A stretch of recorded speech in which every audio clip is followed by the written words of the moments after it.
अस्सलाम वालेकुम। डॉक्टर इसरा और रहमत के मज़ीद बयानात सुनने के लिए हमारे चैनल अल कुरान इनसाइट को सब्सक्राइब करें। शुक्रिया। जिस कदर किसी नेमत की कदर व कीमत का एहसास होगा उसी कदर तो आप शुक्र अदा करेंगे।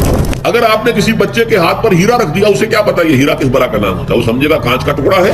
तो कुरान मजीद की असल असमत से इंसान वाकिफ कब होगा, जबकि उसके जरिए से उसकी रूह को एक हयात ताज़ा मिल जाए। ये सवाल पैदा होता है कि इंसान अपने आप से कहाँ गाफिल होता है, क्या अपने वजूद हैवानी से गाफिल होता है? क्या भूख लगती है तो इधर उधर मुंह नहीं मारता, ग़िज़ा को हासिल करने के लिए कोशिश नहीं करता? प्यास लगती है तो क्या पानी या कोई और मशरूब तलाश नहीं करता? कोई बीमारी लाहिक होती है तो क्या उसके इलाज की तरफ तवज्जो नहीं करता? उसे आराम की हाजत होती है तो आराम नहीं लेता? अपने इस वजूद से तो गाफिल नहीं। कौन से वजूद से गाफिल हुआ है? वो रूहानी वजूद से गाफिल। भूल गया कि मेरे अंदर रूहानी वजूद भी है और उसका ताल्लुक ज़ात बारी ताला के साथ। उसने समझा कि मैं बस हैवान हूँ, निरा हैवान। अपने उस वजूद की असल हकीकत ही से बेखबर, गाफिल। ये है दर हकीकत के रोजा जो है इस प्रोग्राम को आकर रिवर्स करता है। दिन में खाने पीने, जिनसी तकाजे पर पाबंदी, वो वजूद हैवानी का वजन कुछ कम, रूह जो दबी हुई या सिसक रही थी या बेहोश थी या नींद मुर्दा थी, उसे कुछ रिलीफ करे। इस बात को समझने के लिए सबसे पहले आप इसको समझिए कि जिसे हम खुद ही कह रहे थे, जिसे हम सेल्फ कह रहे थे, अपनी अना को मजबूत करना, सेल्फ कंट्रोल, ईगो जो है वो पूरी तरह काबू याफ्ता हो इन और लिबिडो पर, असल में उससे मुराद क्या है? इस पर मैंने तफसील से बहस की है अज़मत सौम नामी अपने किताबचे में। वैसे ये है कि वो मुश्किल है, जरा फलसफियाना उसका अंदाज है, लेकिन ये है कि वही बातें आसान अल्फाज में दूसरा किताब चाहे अज़मत सियाम क़याम रमज़ान मुबारक, वो आसान है। अगरचे ये दोनों बहुत ही महदूद तादाद में हमारे पास है, लेकिन ये कि मैंने जिक्र कर दिया, जो हज़रात लेना चाहें वो ले लें। लेकिन यह है कि इसमें असल पस मंजर क्या है। देखिए, हमारा जो वजूद है इंसान का, ये कॉम्पोजिट है, मुरक्कब है।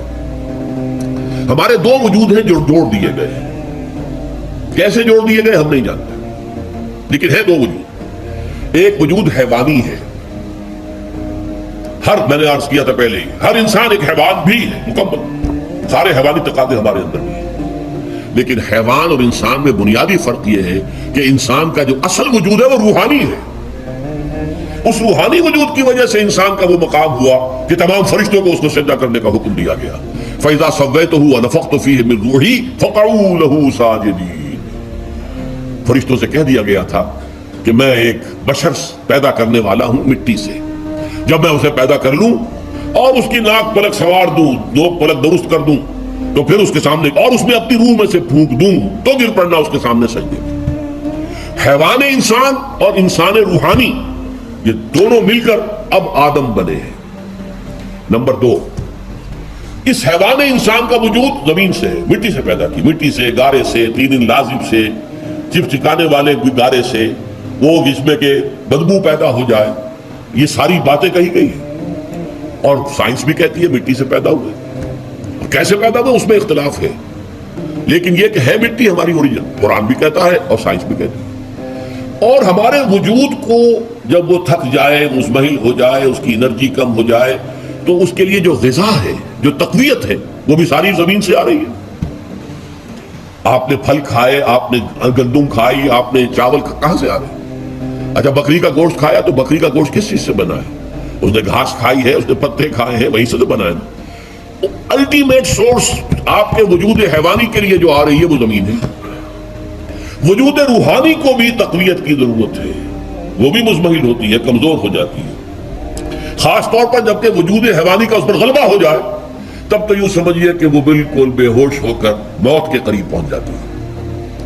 इसकी तक़वियत, इसकी ग़िज़ा वहीं से आई है जहां से रूह आई है।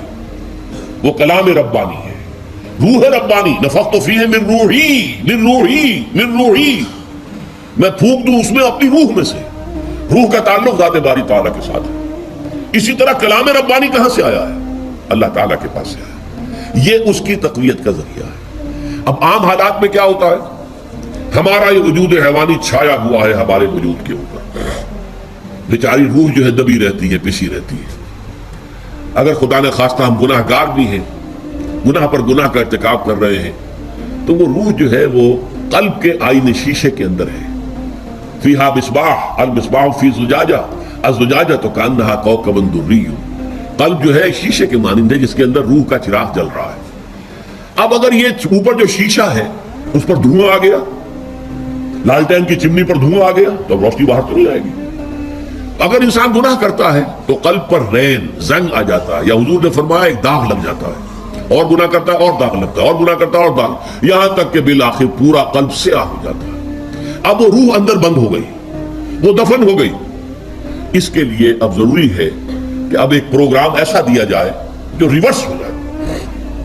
दिन में रोजा रखवाओ ताकि वो जो एनिमल इंस्टिंक्ट है वो दबे, तो जब ये वजन जो है उसके ऊपर कम होगा तो कुछ साई ऑफ रिलीफ उसे मिलेगी। जैसे बेहोश आदमी पड़ा है, उसे कोई हल्का सा होश आ रहा है, आपने पानी के कुछ छींटे दिए, उसके बाद आपने रात को खड़े होकर कुरान के अनवार को उतारा, बारिश बरस रही है रूह इंसानी के ऊपर, कल्बे रूहानी कल्बे इंसानी के ऊपर, जिसमें कि वो रूह जो है वो दफन है, वो जिंदा होगी असरे नौ, होश में आएगी।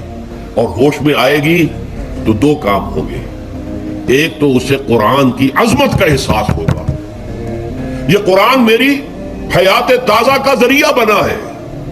मैं दब गई थी, मैं पिस गई थी, मैं बेहोश थी, मैं नींद मुर्दा थी, इस कुरान की बारिश ने, ये तरशुह जो हुआ है मुझ पर, इसने मुझे हयात ताजा अता फरमाई। ये जो कदर का एहसास होगा कुरान का, लअल्लकुम तशकुरून, ताकि तुम कुरान की अजमत से वाकिफ हो। एक इंसान भूख की वजह से उसका शुगर लेवल इतना गिर गया कि बेहोश पड़ा हुआ, अब जाहिर बात है कि आप उसे कुछ पानी के छींटे देंगे तो कुछ होश में आएगा, फिर ग़िज़ा देंगे तो वो पूरी तवानाई पर आएगा, तो मालूम होगा उसे इस ग़िज़ा की क्या कदर और कीमत है। अगर आपको भूख ही नहीं लगती तो ग़िज़ा बेमानिश है, प्यास ही ना लगे तो आपको क्या मालूम कि इस पानी के अंदर कितनी बड़ी अजमत है, ये मेरे लिए कितना बड़ा इनाम और एहसान है अल्लाह का। वो तो प्यास पर जान पर बनी हुई हो, और प्यास उस वक्त आपको एक घूंट पानी कोई दे दे तो आपको मालूम होगा दुनिया और माफिया से बढ़कर है ये एक घूंट पानी जो मुझे मिला है। इसी तरह जब रूह दबी हुई थी हैवानी वजूद के बोझ तले, जबकि वो नीम खाबीदा या नीम बेहोश या बिल्कुल बेहोश थी, तो दिन में तो रोजा रखकर उस पर से हैवानी वजूद का वजन कम किया गया, उसे एक रिलीफ मिली। रात को कुरान मजीद के अनवार व बरकात उसमें जज्ब किए गए तो उसको पूरी तवानाई हासिल हुई। उस पूरी तवानाई का पहला नतीजा तशक्कुर, कुरान का शुक्र। अल्हम्दुलिल्लाहिल्लज़ी अंज़ला अला अब्दिहिल किताब व लम यजअल लहू इवजा। फिर वो कल्ब की गहराइयों से निकलेगा। सारा शुक्र उस अल्लाह के लिए जिसने अपने बंदे पर सल्लल्लाहु अलैहि वसल्लम किताब नाज़िल की और उसमें कोई कजी नहीं रखी, किसी तरह की हेच पेच नहीं। या तबारकल्लज़ी नज़्ज़लल फुरक़ान अला अब्दिही लियकून लिल आलमीन नसीरा। बड़ी बाबरकत है वो ज़ात जिसने अपने बंदे पर फुरक़ान नाज़िल फरमाया ताकि वो तमाम जहान वालों के लिए नज़ीर और खबरदार करने वाला बन जाए। ये कुरान की अज़मत का एहसास। और जाहिर बात है जिस कदर किसी नेमत की कदर व कीमत का एहसास होगा उसी कदर तो आप शुक्र अदा करेंगे। अगर आपने किसी बच्चे के हाथ पर हीरा रख दिया, उसे क्या पता ये हीरा किस बला का नाम होता है, वो समझेगा कांच का टुकड़ा है। लेकिन अगर कोई वाकईतन कोई जौहर शनास हो, जौहरी हो, उसको आप हीरा देंगे तो उसे मालूम है कि मुझे क्या चीज दी गई है। उसके अंदर जो शुक्र पैदा होगा वो उस बच्चे के अंदर तो नहीं पैदा हो सकता जिसे मालूम ही नहीं। तो कुरान मजीद की असल अज़मत से इंसान वाकिफ तब होगा जबकि उसके जरिए से उसकी रूह को एक हयात ताज़ा मिल जाए और इस तरह वो प्रोग्राम रिवर्स हो जाए जो आमतौर पर चल रहा था। सारी तवज्जो अपने जिस्म पर, उसके तकाज़ों पर। जिस्म में थोड़ी सी फुंसी निकल आई है, भाग रहे, दौड़ रहे उसके इलाज के लिए। कोई और मरज लाहिक हो गया, भाग रहे, दौड़ रहे उसके इलाज के लिए, बड़ी बड़ी फीसें भी दे रहे हैं। सारी जिस्म की परवाह है। रोजाना नहा रहे हैं और अच्छे से अच्छा साबुन लाकर नहा रहे हैं, वो जिस्म की परवाह है ना, उसकी देखभाल है। रूह की तरफ तवज्जो ही नहीं। ये है वो बात जो कही गई है सूरह हशर में, जिसे अल्लामा इकबाल ने फिर अपने फलसफा खुदी की असास और सोर्स करार दिया। वला तकूनू कल्लज़ीना नसुल्लाह फअंसाहुम अनफुसहुम उलाइका हुमुल फासिकून। देखो ऐ मुसलमानों, उन लोगों के मानिंद न हो जाना जिन्होंने अल्लाह को भुला दिया तो अल्लाह ने उन्हें अपने आप से गाफिल कर दिया, और यही लोग फासिक व फाजिर हैं। ये सवाल पैदा होता है कि इंसान अपने आप से कहां गाफिल होता है? क्या अपने वजूद हैवानी से गाफिल होता है? क्या भूख लगती है तो इधर उधर मुंह नहीं मारता, ग़िज़ा को हासिल करने के लिए कोशिश नहीं करता? प्यास लगती है तो क्या पानी या कोई और मशरूब तलाश नहीं करता? कोई बीमारी लाहिक होती है तो क्या उसके इलाज की तरफ तवज्जो नहीं करता? उसे आराम की हाजत होती है तो आराम नहीं लेता? अपने इस वजूद से तो गाफिल नहीं। कौन से वजूद से गाफिल हुआ है? वो रूहानी वजूद से गाफिल है।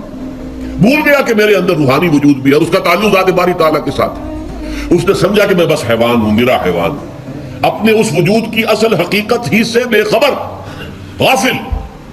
چنانچہ آج کے دور کا سب سے بڑا المیہ کیا ہے؟ ڈارون کے نظریے کے جو اثرات پیدا ہوئے ہماری معاشرت پر، ہماری سوچ پر، ہمارے فکر پر، ہمارے فلسفے پر، ہماری سوشولوجی پر، وہ کیا ہے کہ ہم بھی نرے حیوان ہیں۔ اللہ کا خیر سر، یہ سب سے بڑی محرومی ہے اس دور کی کہ انسان اپنے اصل شرف سے خود ہی مستعفی ہو گیا۔ ہمارا کوئی وجود ہے ہی نہیں، روحانی وغیرہ، روح کسے کہتے ہیں ہم نہیں جانتے، بس یہ جسم ہے۔ ہم اللہ کو نہیں جانتے کون ہے کون نہیں ہے، ہوگا ہم تو اس کائنات کو جانتے ہیں۔ ہم روح سے واقف نہیں، ہم تو اپنے جسم کو واقف۔ آخرت واخرت سے ہمیں کچھ پتہ نہیں، شاید ہو شاید نہ ہو، کچھ پتہ نہیں، لیکن یہ زندگی تو ہے، اسے ہم جانتے ہیں۔ یہ ہے آج کے انسان کا سب سے بڑا المیہ، اور یہ ہے ماس اسکیل کے اوپر ارتداد، ذہنی طور پر مرتد ہو چکے ہیں انسانوں کی عظیم اکثریت مرتد ہو چکی ہے۔ یہ ہے در حقیقت کہ روزہ جو ہے اس پروگرام کو آ کر ریورس کرتا ہے۔ دن میں کھانے پینے، جنسی تقاضے پر پابندی، وہ وجود حیوانی کا بدن کچھ کم ہے، روح جو دبی ہوئی تھی یا سسک رہی تھی یا بے ہوش تھی یا نیم مردہ تھی، اسے کچھ ریلیف ملا۔ اب اس کے اوپر قرآن مجید کے تیرے ضمیر پہ جب تک نہ ہو نزول کتاب، گرہ کشائے نہ رازی نہ صاحب کشاف، ہمارے دلوں کے اوپر بارش ہو رہی ہو انوار قرآنی کی۔ وہ ظاہر بات ہے کہ بغیر سمجھے تو نہیں ہوگی بارش، وہ تو آپ کو سمجھ رہے ہوں گے تو بارش ہوگی، ورنہ تو یہ ہے کہ ٹھیک ہے میں پہلے بھی عرض کر چکا ہوں، آپ کو ثواب تو ملے گا، لیکن یہ ہے کہ وہ اصل مقصد قرآن کی عظمت کا قلب کی گہرائیوں سے اعتراف جو ہے، اور اس پر اللہ کا شکر تو ادا ہوگا، لعلکم تشکرون، جبکہ قرآن مجید جو ہے آپ کے قلب کے اوپر نازل، اس کا مفہوم نازل۔ اچھا، اس کا دوسرا نتیجہ کیا نکلتا ہے؟ جب وہ روح جو ہے وہ ہوش میں آئے گی، اس کو حیات تازہ مل گئی، وہ اپنے اصل مرکز اور منبع اور سرچشمہ کی طرف جو ہے متوجہ ہوگی۔ عربی زبان کا ایک مقولہ ہے، کل شیء یرجع الی اصلہ، ہر شے اپنی اصل جڑ کی طرف جو ہے لوٹتی ہے۔ ہمارا وجود حیوانی زمین سے زمینی کی طرف لوٹتا ہے، یعنی مرنے کے بعد زمینی میں چلا جائے گا۔ اور نمبر دو، دنیا میں بھی زمینی خواہشات، زمینی تمنائیں، آرزویں وہ ہیں، ولکنہ اخلد الی الارض، جیسے کہ سورہ وہ کہا گیا ہے برعام بن باورہ کے بارے میں سورہ اعراف میں، وہ تو زمین ہی کی طرف دھنستا چلا گیا۔ ہماری روح کا منبع اور سرچشمہ ذات باری تعالیٰ ہے، وہ امر رب ہے، لہذا فوراً انسان اپنے رب کی طرف متوجہ ہوتا ہے۔ یہ اللہ کی طرف متوجہ ہو جانا اور پھر اس سے ہم کلام ہونا اور اس سے دعا کرنا، یہ ہے روزے کا اصل مقصد۔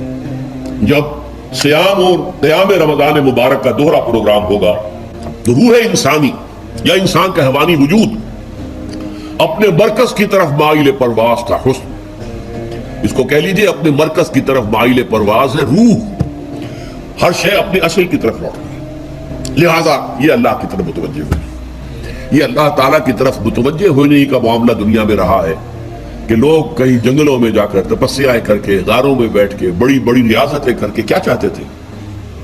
مجھ کو ہے تیری جستجو، مجھ کو تیری تلاش ہے، خالق میرے کہاں ہے تو، مجھ کو تیری تلاش ہے۔ میں نے یہ نظم جو ہے تقریباً 6 سال جو ہے ہر روز صبح، ہمارا جو ہائی سکول تھا اس میں جو صبح پریئر ہوتی تھی، لوگ سب جمع ہوتے تھے، پورا سکول جو ہے اس کے ہمارے طلباء، تو یہ نظم جو ہے پڑھی جاتی تھی، مجھ کو ہے تیری جستجو، مجھ کو تیری تلاش ہے، خالق میرے کہاں ہے تو، مجھ کو تیری تلاش ہے۔ روح انسانی چاہتی ہے اللہ کا تقرب، اللہ کے قریب ہونا، اللہ سے رشتہ استوار کرنا۔ یہ وجود حیوانی حائل ہے اس کے راستے میں، یہ حیات دنیاوی اس کے لیے پنجرہ بن گئی ہے، اس روح کے لیے یہ ایک در حقیقت قید خانہ ہے، جیسے کہ حضور نے فرمایا کہ دنیا سجن المومن و جنت الکافر، مومن کے حق میں یہ دنیا قید خانہ ہے، اس کی روح جو ہے یہاں آ کر اس جسد حیوانی کے اندر جو ہے وہ دفن ہو گئی ہے، قید خانہ ہے، اس پنجرے میں بند ہو گئی۔ تو لیکن وہ کافر کے لیے یہی باغ و بہار ہے، یہی پر عیش کرنے ہیں، یہی پر بدے لوٹنے ہیں۔ تو اس سے در حقیقت ریلیف ملتا ہے، تو انسان متوجہ ہوتا ہے اللہ